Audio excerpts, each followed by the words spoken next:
క్షేత్రస్థాయిలో పటిష్టమైన నిఘా ఏర్పాటు చేయడం వల్ల ఈ ఏడాది జిల్లాలో నేరాలు తగ్గుముఖం పట్టాయని జిల్లా ఎస్పీ రత్న తెలిపారు. జిల్లా పోలీస్ కార్యాలయంలోని కాన్ఫరెన్స్ హాల్లో విలేకరుల సమావేశంలో జిల్లా ఎస్పీ 2024 సంవత్సరంలో జిల్లాలో నమోదైన వివిధ కేసుల గణాంకాలు, బాధితులకు చేసిన సత్వర పరిష్కారం, పోలీస్ శాఖ పనితీరుపై వార్షిక నివేదికను మీడియాకు వివరించారు. నేరాల నియంత్రణకు సాంకేతిక పరిజ్ఞానాన్ని ఉపయోగించి నేరాలు జరగకుండా అడ్డుకట్ట వేశామన్నారు. ఈ ఇయర్లో before June and after June కింద మనం పరిగణలోకి తీసుకున్నట్లయితే ఆఫ్టర్ జూన్ 2024లో గత సంవత్సరంతో పోలిస్తే ఈ క్రైమ్ తగ్గడం అనేది జరిగింది. అందువల్లనే అటెంప్ట్ మర్డర్ నాట్ 4 years అంటే ఫ్యాటల్ రోడ్ యాక్సిడెంట్స్ తగ్గినాయి, ఇవి కూడా తగ్గినాయి. సో ఓవరాల్ గా రోడ్ యాక్సిడెంట్స్,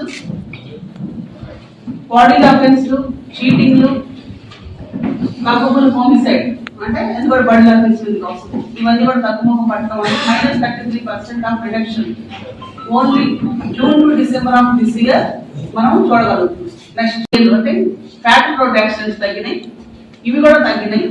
సో ఓవరాల్ గా రోడ్ యాక్సిడెంట్స్ నాట్ 4 years అంటే ఫ్యాటల్ రోడ్ యాక్సిడెంట్స్ తగ్గినాయి, ఇవి కూడా తగ్గినాయి.